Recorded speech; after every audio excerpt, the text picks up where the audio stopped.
First thing I'm going to do is set up the limit of my bevel. And I have a little device that I made which gives me an adjustable positioning. I have a little flat section in the back, and that goes against the base of the blade where the cutting edge is. And I'm going to adjust this down just a little bit. I think that might be a good distance. Remember, this is all subjective. This is what you want to do. There are no hard and fast rules as to how big the bevel should be, how short it should be, whatever you want it. And I like to use a Sharpie. And I'm holding that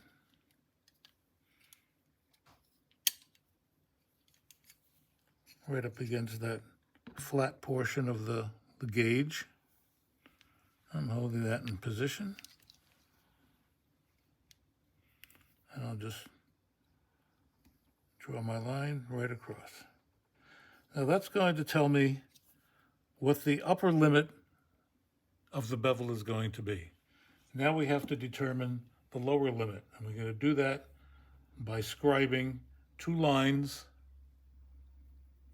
on what will eventually be the cutting edge. In order to make them visible, I'm going to use a broad Sharpie here.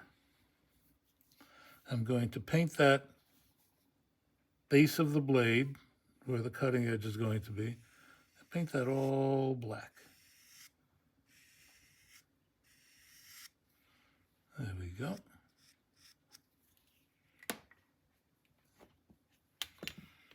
So I've got that ready to go.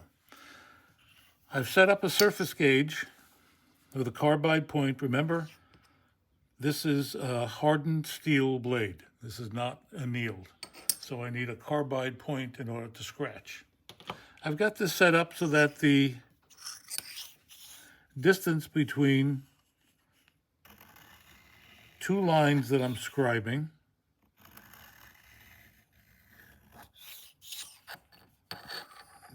is 1 line.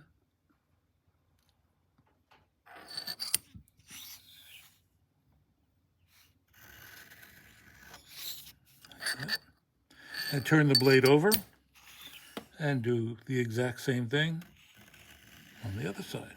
And what I've created now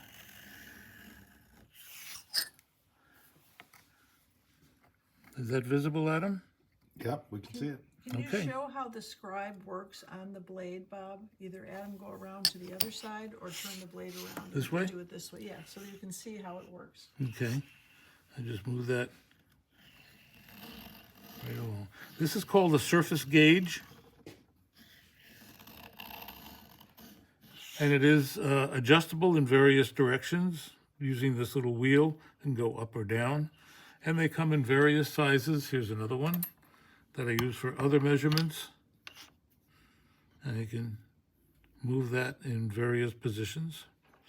But you don't need to have a surface gauge.